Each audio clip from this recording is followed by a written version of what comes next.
फयाज साहब का मैं सबको बताता चलूं कि इंशाल्लाह इसके ऊपर हम जल्दी एक रख रहे हैं कि लम्हा ब लम्हा और जो क्या उसे कहते हैं कि सीक्वेंस रहा है इस सारे 16 अप्रैल के बाद से।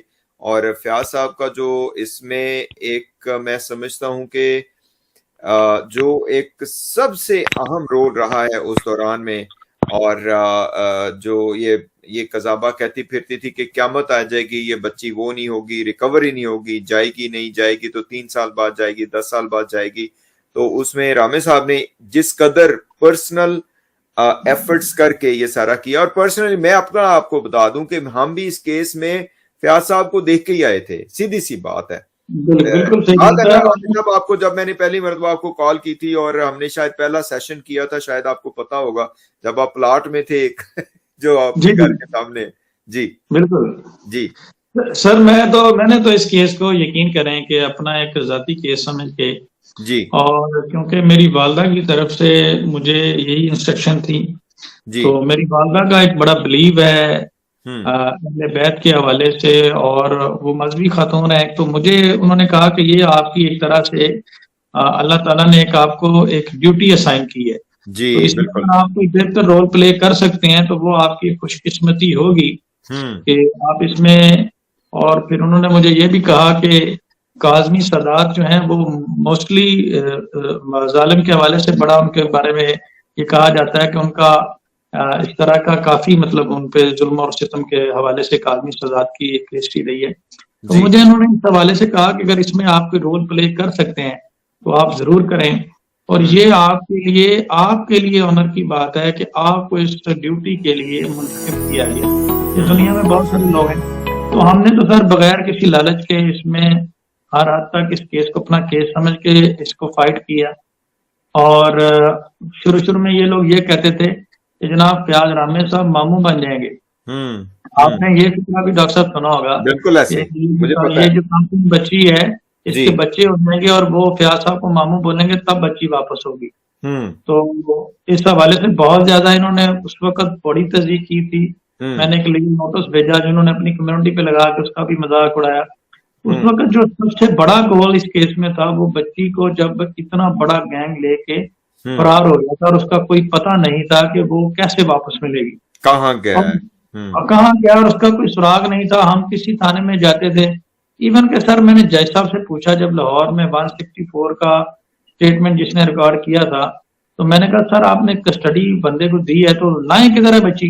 हम्म तो जज साहब कहने लगे मैं कहाँ से लाऊं, तो मैंने कहा हम्म आपने क्यों दी थी कस्टडी। हम्म ठीक है, और पूरा एक जजेस का सर पैनल बैठा, हम्म उन्होंने कहा कि आपको चाहिए था आपने स्टेटमेंट लिख दिया उसको आजाद कर देते, ये क्या किया कि मुल्जिम को कस्टडी दे दी आपने। हम्म और इस हवाले से फिर उन्होंने एसएचओ ग्रीन टाउन को तलब किया, बहुत इसमें कोऑर्डिनेशन होता रहा सीसीपीओ तक और मुख्तलिफ लोगों से, लेकिन ये बड़ी मुश्किल के बाद ये बच्ची रिकवर हुई। हमें कोई सर 100 के करीब तो रेड किए हैं, अगर हर रेड की एक कहानी बताना शुरू हो जाए कि वहां पे क्या हुआ था, तो साथ शरीफ हम गए। आपको याद होगा शुरू शुरू में किसी ने कह दिया कि जनाब इसके पीछे पीटीआई के जो वज़ीर आला है उस्मान गुजार वो हैं, उनके शहर पहुंच गए, ढूंढते ढूंढते वहां तक कोई सुराग ना मिला। फिर कोट लखपत एक आतिफ साहब थे उधर पहुंच गए, फिर मानसरा पहुंच गए, बालाकोट पहुंच गए। हम्म बालाकोट पर पहाड़ियों में, पहाड़ों के ऊपर, इसमें एक शहीद इंस्पेक्टर था उसका बड़ा अहम रोल था, किसी ने उसका नाम ही नहीं लिया उस शख्स का। जी जी लेकिन मैंने सर मुझे इत्तेफाक हुआ उसके साथ काम करने में, सिंध पुलिस में उसका इस केस में काफी अहम रोल था। जी बता रहे थे आप, जी जी बताया था उसने आपने। जी सर ऑनेस्टी के साथ जब सिंध हाईकोर्ट ने, तो जज है ना, जब उसने कहा कि विद इन 1 वीक इसको आप पकड़ के लाएं, बच्ची को ढूंढ के लाएं, तो ये जो लोकेशन थी इनका एक बंदा जो था सर वो पूरे पाकिस्तान में घुमाता रहा मोबाइल लेके। और ये बात भी लोग भूल गए कि वो हमें बेवकूफ बनाता रहा, वो नॉर्थन एरियाज में निकल गया पहाड़ी इलाकों में, और वो जिधर जिधर मोबाइल लेकर जाता रहा उधर उधर हम फॉलो करते रहे उसको। और सही। सर वहां पे जाके कई कई 100 फुट ऊंचे पहाड़, उनके ऊपर पैदल चढ़ना और वहां अच्छा। पे जाना, और पता नहीं होना कि कहाँ पे कोई घर है, और वहां पे जाके ना वहां पे नेट चलता है ना कोई बात है, ना वहां पे कोई लोकेशन आती है। वो एक टावर की लोकेशन देते हैं 12-14 किलोमीटर का जो एरिया है उसमें अब आपने ढूंढना है।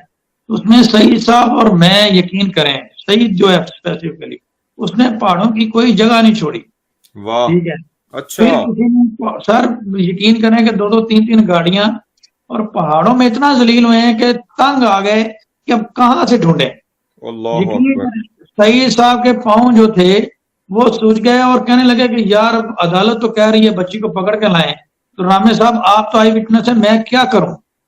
ठीक है। मैं हम्म। कभी किसी लोकेटर मंगवा रहा हूँ जो लोकेशन ट्रेस करते हैं, मैं कभी ये कर रहा हूँ, कभी हर चीज के लिए मुझे ऑर्डर लेना पड़ता है अफसराने बाला का कि मैं फलां जगह पे जा रहा हूँ, वहां पे कोई इशू ना बन जाए। तो फिर ये बाद में एक दफा ये भी हुआ कि ये कोई जरगा था, कोई पठानों का कोई एरिया था, वहां पे खैबर पख्तूनख्वा में, वहां पे ले गए बच्ची को। वहां पे हमें कपड़े और ये चीजें मिली, तो वहां से हमें एविडेंस मिला कि ये है, और ये सारा पुलिस फाइल में सर रिकॉर्ड है। जिस जगह हम गए वहां पे जाके हमने उसको तस्दीक की, वहां पे उसका नक्शा बनाया, वहां पे जो नेबर थे उनका हमने स्टेटमेंट लिखा, उनको तस्वीरें दिखाई कि ये बच्ची और बच्चा जो थे, ये जो मुल्जम है, यहाँ पे आए थे। उन्होंने कहा जी बिल्कुल यहाँ पे आए थे, लेकिन जिस जगह भी हम जाते थे पता चलता था कि आपके आने से 2 दिन पहले यहाँ से निकल चुके हैं।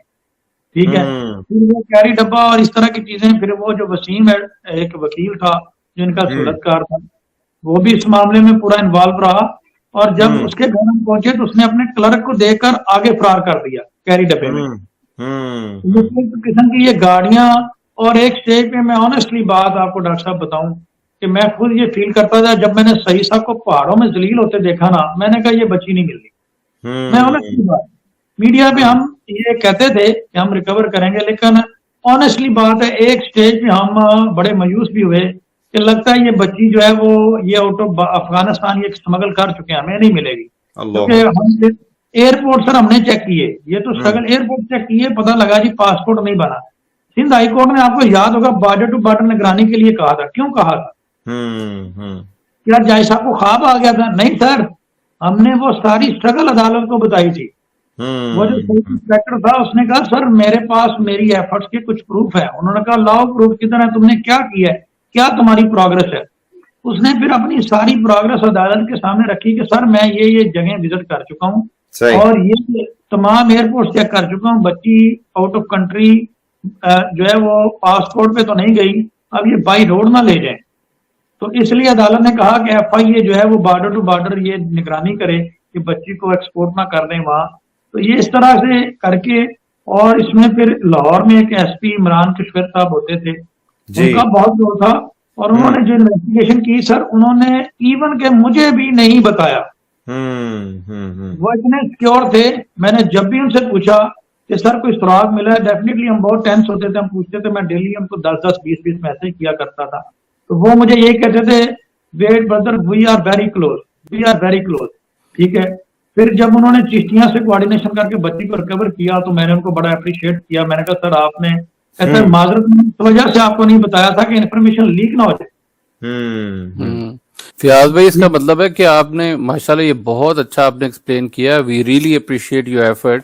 तो ये जो है, ये देखें ना, देखें ये आप हमारे हीरो हैं, आप हमारे जो है शुरू दिन से जो है हम आपको लिसन कर रहे हैं और आप इस केस के साथ जुड़े हुए हैं, तो अप्रिशिएट करते हैं। डेफिनेटली आपने हमें एजुकेट भी किया और आज तक अभी तक एजुकेट कर रहे हैं हम लोग। जिस चीज की हमें जो समझ नहीं है वो आप सिंपल अल्फाज में समझाते हैं जो हमें समझ आ जाती है ऑडियंस को।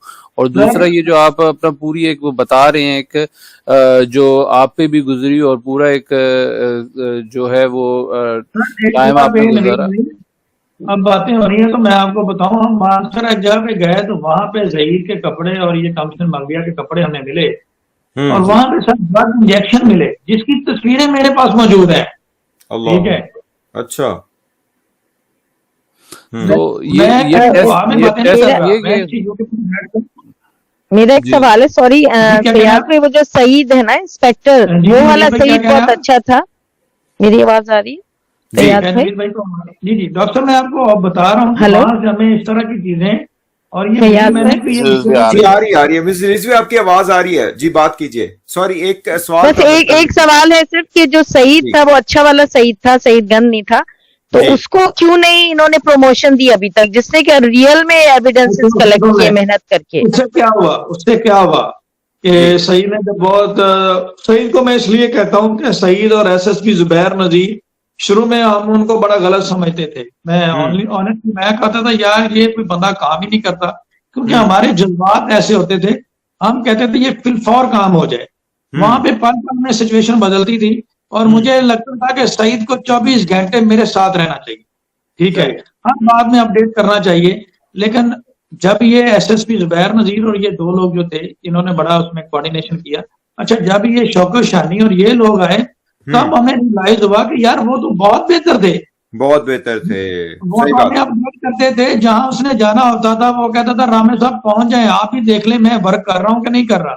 वाह। अपनी वो जस्टिफिकेशन देता था। ये तो हमारा फोन ही नहीं उठाते थे। ये तो ग्वालियर आते थे, यहाँ पे किसी होटल में ठहरे, मस्तियां मुस्तियां की, खाया पिया और गए। कोई पता नहीं कब आए हैं कब चले गए।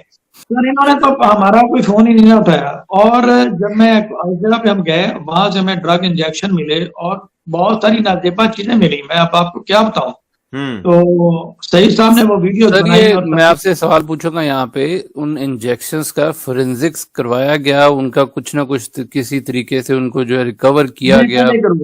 वो नहीं करवाया गया। वो सईद साहब ने अपनी कस्टडी में लिए थे और जो नाजेबा चीजें थी, बहुत ही नाजेबा चीजें हैं जो वहां से हमने ली उस वक्त कभी। इसलिए मैंने कहा ना कि ये बच्ची का बहुत मिसयूज हुआ है। तो ये जब उस कब्जे में उन्होंने ली तो वो तस्वीरें जो सारी उतारी वो सईद साहब ने अपने मोबाइल में उतारी। और कोऑर्डिनेशन ऐसा था कि सईद साहब उतारना या मैं उतारूं एक ही बात होती थी। तो सईद साहब ने कैमरे में सारी चीजें दी तो उससे नेक्स्ट डे उनको फारग कर दिया गया। वो फिर क्या रिकॉर्ड आना। सर एक क्वेश्चन किया, उन्होंने अपनी सारी प्रोसीडिंग को पुलिस फाइल का हिस्सा बनाया कि मैं यहाँ पे गया, मैंने यहाँ पे ये गवाह का स्टेटमेंट लिखा, यहाँ पे ये स्टेटमेंट लिखा। अच्छा, जिस घर को वहां पे किराए पे लिया गया था उसके ओनर का उसने स्टेटमेंट लिखा।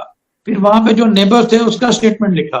तो उसने अपनी हर चीज का एक प्रूफ दिया कि मैं इस जगह पे पहुंचा हूँ और ये मैंने इन्वेस्टिगेशन की है। तो ये इस तरीके से उसने सेटिस्फाई किया था। लेकिन मीनवाइल जो आला अफसरान थे इनके, जब सईद साहब वापस पहुंचे तो जो आपने प्रमोशन की बात की है, प्रमोशन तो बहुत दूर की बात है। उन्होंने कहा नौकरी करनी है कि नहीं करनी, तो कोई ज्यादा ही कोई एफिशिएंट बन रहा है। और उन्होंने सईद साहब को और जुबैर नजीर दोनों को उठा के फेंक दिया। उन्होंने जी रामे साहब मैं माजरत चाहता हूँ, आज के बाद आपने कभी कराची आना हो या कोई हो तो आप मुझे एज ए गुड फ्रेंड मिल सकते हैं। इस केस के हवाले से आपने कोई बात नहीं करनी मेरे साथ।